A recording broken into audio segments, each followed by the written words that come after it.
Another effective product ideation technique is called the SCAMPER method.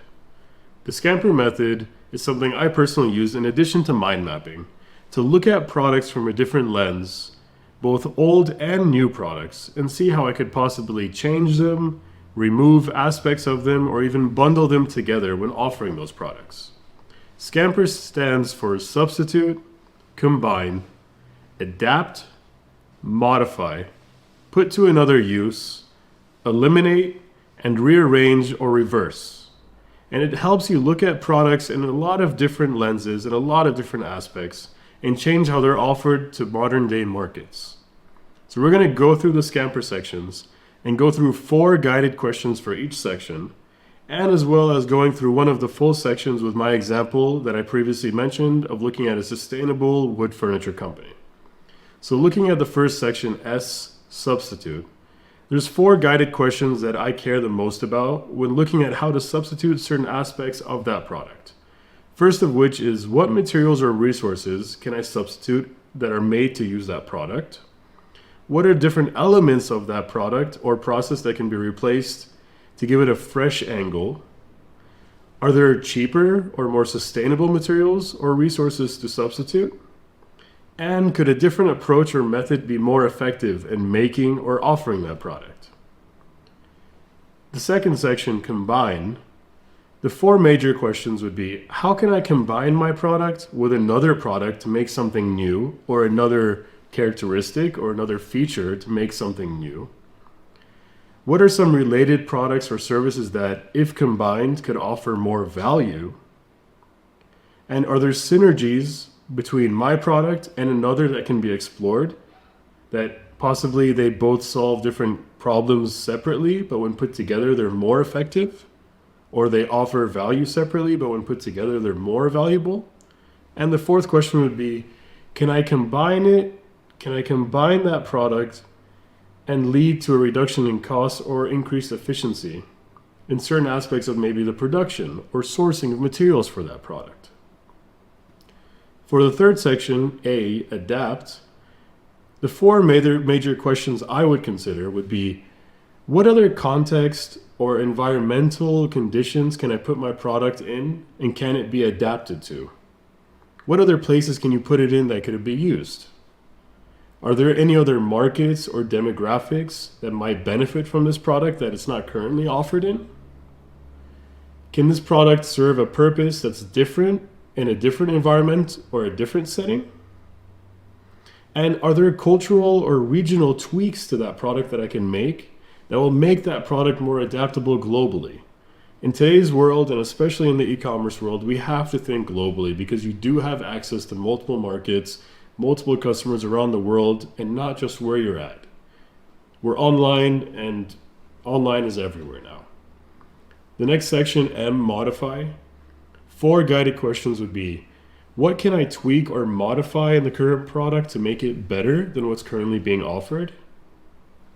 Are there features that can be enhanced or emphasized for a better appeal to the masses, or a better appeal in terms of what people are looking for when they buy that product? And can modifications be made to the product to make it more user-friendly? Are there any barriers currently in terms of instructions or difficulty of use? And the 4th question would be, how can I adjust the design or functionality to stand out from competition? How do you modify that look? How do you modify how it's used and its function? The next section would be P, put to another use. The 4 major questions would be, what other use cases can this product serve if it's introduced to a different audience or in a different setting? If I was to introduce this product to a child or an elderly person, how might they use it differently than your current core masses that use it? Maybe instead of adolescents or adults, if I gave it to somebody that's a lot younger, a lot older, how would they use it differently? Are there industries that might find an unconventional use for this product? That if I place this product in that industry where it's not usually used, they could take advantage of its characteristics and its functions in a different way. And the 4th question would be, can the product be repurposed after its initial use? For example, in the wine industry, wineries use wine barrels to age red wine. After a certain time, they can't use it anymore due to chemical characteristics. So a lot of companies might purchase those barrels and make furniture out of them, making a repurposed furniture company out of wine barrels. Barrels that had an initial use that was already used and was going to be disposed of. Eliminate. What features of the product can be removed without affecting its functionality? What can I eliminate to make it more streamlined in terms of use or design or function? Are there unnecessary complexities in the product that can be simplified? Can the product be made more compact without compromising its current value? And are there any redundant features that don't really add any significant value that I can remove and possibly even offer the product at a better price point? The last section would be rearrange or reverse. Can I rearrange the components of that product for better functionality? Would altering certain steps in how to use that product create a more efficient process? Or would altering how the components are put together create a more efficient process? Can those components be repositioned for better ergonometrics or aesthetics, if maybe a look is the most important function of this product? And are there any unconventional layouts or maybe structures that might be more appealing or functional when using that product? So those are all the main guided questions in those sections. Let me go through the 4 questions really quick for modify in terms of my example to help guide how you can answer them. So whenever we're looking at modify section, I looked at how I can tweak the current product to make it better.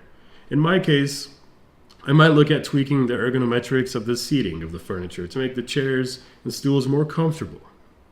I might look at tweaking some other design aspects that might be working better for rustic environments for people that might have furniture that is already reclaimed or repurposed and they care about those environmental characteristics. The next question was what features can be enhanced or emphasized for a better appeal? In my case, I would look at those eco-friendly aspects. I would want to appeal to that kind of customer and that kind of really person looking for that environmentally friendly product. What modifications to the product can be made to be more user-friendly? I might add wireless charging capabilities. I might make it more smart in our smart homes now and connect to Wi-Fi. Maybe even it helps find the temperature or the weather or the humidity in your room. And the last modified question was how you can adjust the design or functionality to stand out from competitors. I would try to add eye-catching designs. I would maybe even add designs that really emphasized and highlighted the eco-friendly or upcycling factor of my product. Maybe something that really showed what it was in its previous life, even in its new life, and how it's used now. So we went over mind mapping, we went over SCAMPER, and we should have a pretty good idea now as to what idea or what product or passion or interest you want to pursue to lay the foundations now for our e-commerce business and go into our next section that looks at market trends and analyses.